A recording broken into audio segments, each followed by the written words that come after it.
Secretary, have the Russians done anything concrete to make you encouraged that they are truly interested in peace? And when you talk about timeline, I know you're not going to give a specific timeline, but are you talking weeks, or are you talking months?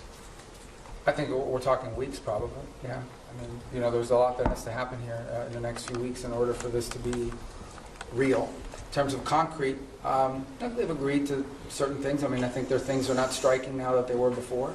Obviously, both sides claim that the ceasefire is being violated, as typical of ceasefires like this. But that said, not concrete in terms of are we closer to peace? We're closer to peace simply because we're talking to both sides, but we're not closer to peace because we have a deal on our hands to end this conflict. But we're going to know soon enough.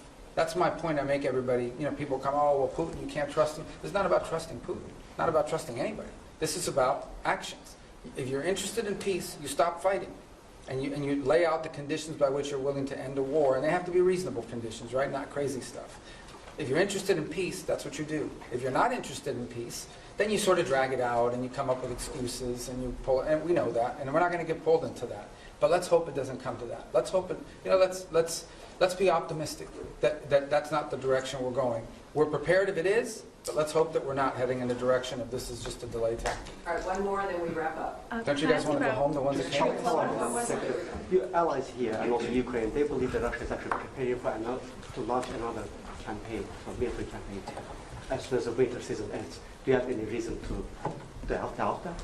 That they're going to do what, I'm sorry? The Russian side, they are preparing to start another military campaign. Well, then we'll know they're not interested in peace. And at this very moment, they're targeting energy sites. Can I get a reaction to that? Targeting what, I'm sorry? Energy sites in Ukraine.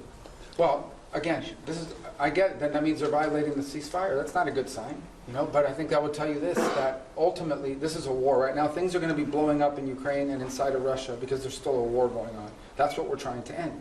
Okay, if we have a true ceasefire, which is what we wanted, a complete ceasefire, nothing should be blowing up. But the Russians didn't agree to that. They wanted a partial. And then obviously when you get into these partials, that's one of the reasons why we didn't push for a partial. We'll take it because it's better than nothing.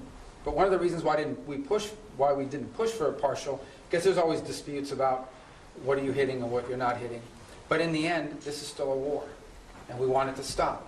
The fact that religious sites are being hit, or energy sites are being hit, or civilian sites are being hit, that's why war is a bad thing. And that's why the president wants to end it. As far as them conducting another campaign, well, then that'll be a very clear sign. Right? If all of a sudden we wake up tomorrow and the Russians are launching a massive offensive, then I think that's a pretty clear sign they're not interested in peace. That hasn't happened yet. Let's hope it doesn't happen.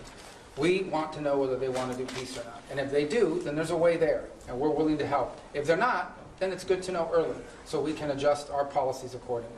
All right, everybody, All right. thank you so much. Thank you, guys. Thank you.